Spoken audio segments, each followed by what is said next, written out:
Well, tomorrow night, the D-Man, Dennis Maniloff, Plain Dealer, cleveland.com, joins us. And you see us, of course, Monday through Monday through Friday with Dave Bacon's show on Friday. You see us from 6 until 7 live, and then you can check it out all evening long, and you can archive, go back to some other show that we've had in the past. It's a pretty good situation. Let's go to the phones. We're going to go to Lexington, Kentucky. Tom is standing by. Hello, Tom. Hey, hi, Les. How are you? We're doing well. How about yourself? I'm doing great. I'm an old racquetball buddy of yours back in the 80s. What's your last name? What's your last name? Hearn. Well, I'm sure you beat me every time. I did, but I owned a car dealership in Cleveland. Oh, sure, I remember. Yeah. Yeah. Okay. I want to ask Terry. He's been talking for a while about John Dorsey and the coaching staff and everything. Terry, is John Dorsey really the head coach of this team, and he's just put a defensive team together and an offensive group together? No, he's a strong front office guy, and that in terms of if you have a rookie head coach, you better give him guidance and use your influence to bring in some of these assistant coaches and help him set up how he wants to do this. Because remember, Kitchen's his offensive coordinator resume is 8 games. Right. This is not like you just hired, like if they'd have brought in, the guy that got fired in Green Bay or some of these other coaches that have been around.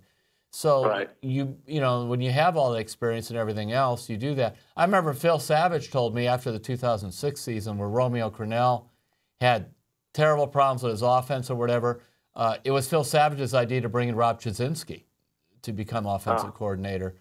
And because sometimes you have more connections than your head coach does with guys that could be a good assistant coach. So yeah, we just assume a coach who gets hired and he's got the list in his hip pocket. That may not be the case, but it certainly would be with the GM. Yeah, in fact, that's part of his job. Yeah. Right. Well, I just thought that you're right. Dorsey seemed to bring all these guys in, and he hired them all. Right. And it just looks to be like, and I agree with you. I think the right way to do it is take the GM, hire the head coach, and now they're married together. Exactly. So that, he's got to make sure the head coach is successful. Otherwise, he's not going to be around long. I mean, for example, Dorsey told me at the end of the season, he says, we are going to get a big-time special teams coordinator, a guy that's good. He couldn't stand the Amos Jones shows any more than we could.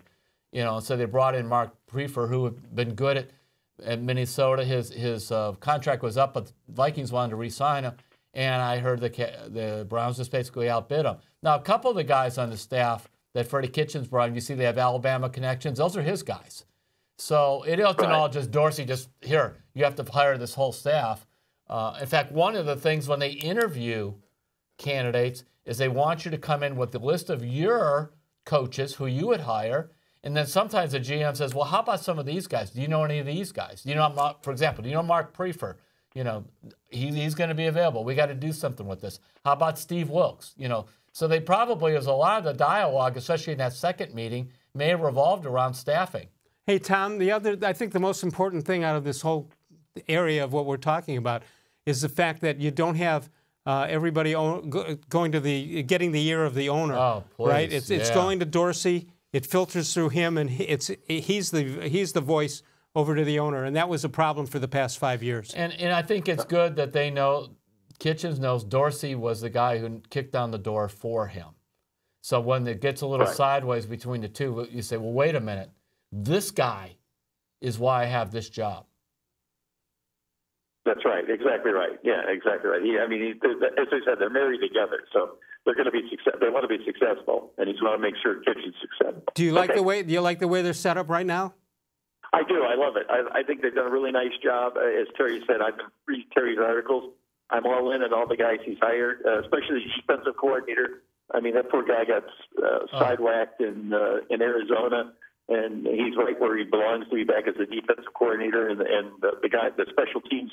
I agree with you. If they kicked 2 or 3 field goals last year, they would have been 9-7 or 10-6, and they could have been in the playoffs. Well, how about the endless penalties on kickoffs and punch? You held your breath every time they did it because either somebody jumped offside, somebody clipped, somebody did something. Well, the argument though about they could have won more games if they had won a game or two with Hugh Jackson, he still would have been here. So you don't know what would have happened the remaining part of the season. I agree. I understand that he'd still be here, and we'd still have the defensive or the offensive coordinator also. So the Haleys, that would have been a real mess. But yeah, anyway. My guess is they were even if they won an extra game or two, they were spiraling, totally out of control. Not good. Hey Tom, great to hear from you. Great to see that you're checking in with us from Lexington, Kentucky. We appreciate it very much.